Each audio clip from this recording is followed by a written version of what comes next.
Alright guys, so today I'm just going to show you how I mounted my light bar in there. So, real simple task we do first. Your little plastic shroud goes here. Just push pins, pull it out. You got bolts that hold this all together in there. Just 10mm bolt, they all come out. Tricky part is you have a cable right here. This cable, this little snapped into here. Just use 2 fingers and some pressure, it'll pop right out. After that, you just gotta finagle this thing around the opening latch mechanism. Once you have that out, you have direct access into where I have the light bar mounted at. Then I'll show you guys how I got that mounted in there.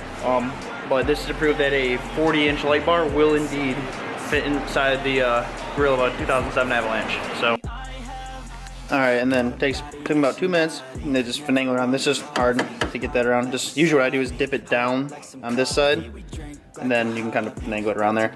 But there it is, proof the 40-inch fits.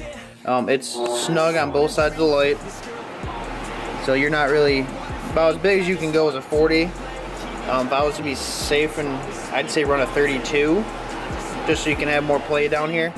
But underneath it, that little metal tray, it's underneath the green clip. You can bolt right to that. It's like a thick plastic tray. You can just bolt it down to that.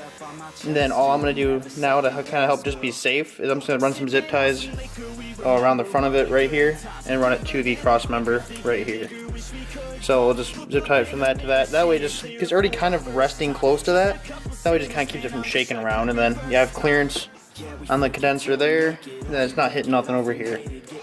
But it will fit, and then you can run all your wires. There's a little gap right here. Run them all up to the battery. Right now I have a switch ran across the top into the cabin.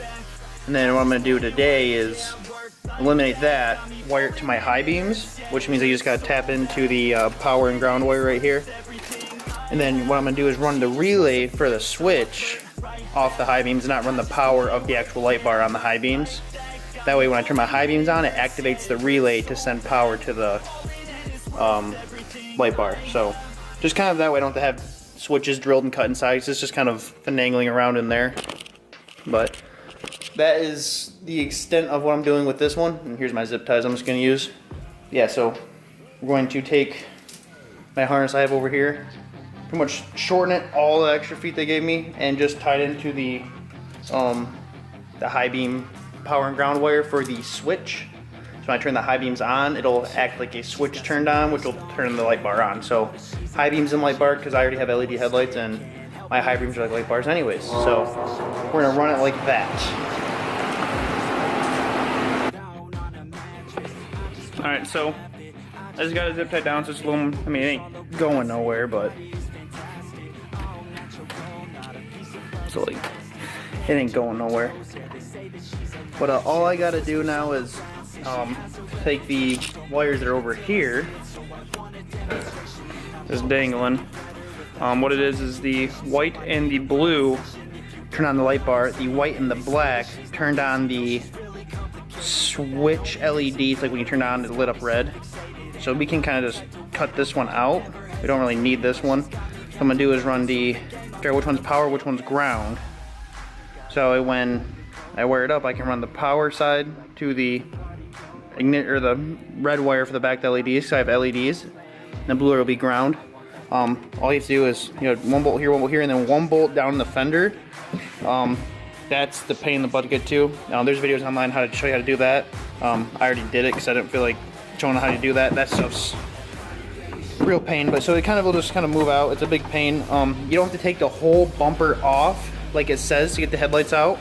I've done it before with finagling, moving the bumper around, and it able to come out, but I only need it this far out so I can get in contact with the red and the black wire, which is conveniently right there.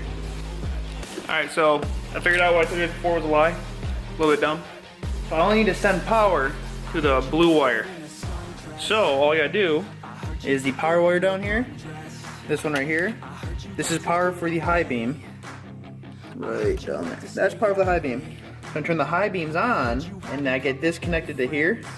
That will then send power. These two are just the white one I thought I had to connect.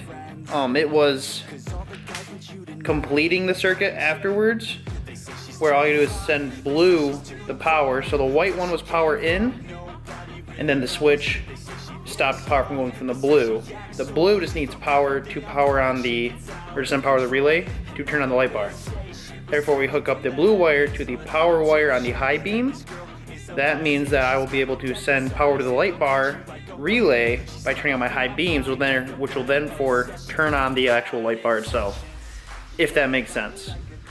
If not, you guys can ask me down below and I'll try to describe a little bit better. I'll actually put it in the description if I can to sum it up a little bit, but pretty much I add power to blue wire, the light bar will turn on, because I don't have to ground it because it's already grounded through the relay system.